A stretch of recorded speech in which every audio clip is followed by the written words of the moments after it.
Guyana, it's unreal when you think about it. Guyana is a country of about 7,500,000 people, and there's got 2 certified pediatricians there, and both of them work in the private sector.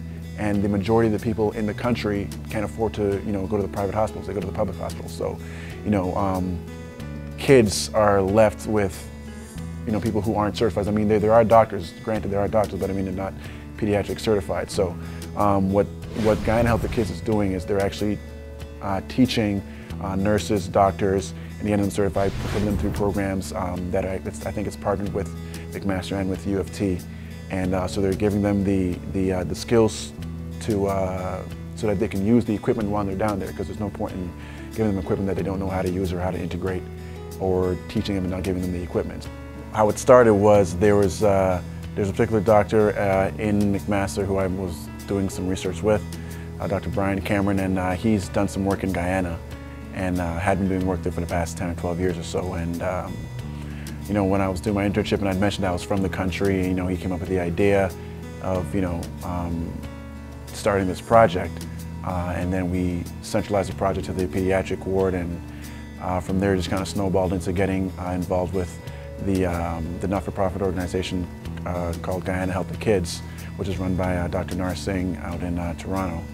And so when we partnered with them, the whole thing just kind of evolved into what it is now. The visit to the hospital was eye-opening because, I kind of imagined what I thought it would be like, and when you get there, it still surpassed all your imagination. We initially went to the NICU, the Neonatal Intensive Care Unit, and that's the ward that the Guyana Help the Kids organization has been doing work in for the past couple of years. And that ward looks amazing. It looks very similar to one you'd see at McMaster. And then from there, going to the pediatric ward, the one that we're looking to improve, the difference was day and night. And so it gives you a good chance to see what can be done and what still needs to be done. I always kind of knew or had a feeling of how blessed we are to be up here, and what it's like. And I thank my parents for getting us to Canada, but it's hard for it not to change you, not to even feel more blessed and more thankful for what you do have. And then feeling that way makes you want to make sure that you give back, because I think a lot of us, a lot of people up here in Canada are blessed to be where we are, and I think it kind of makes it our duty to give back. On April 22nd, we're having our first fundraising dinner, and all that information can be found on my blog and the Guyana Help the Kids website.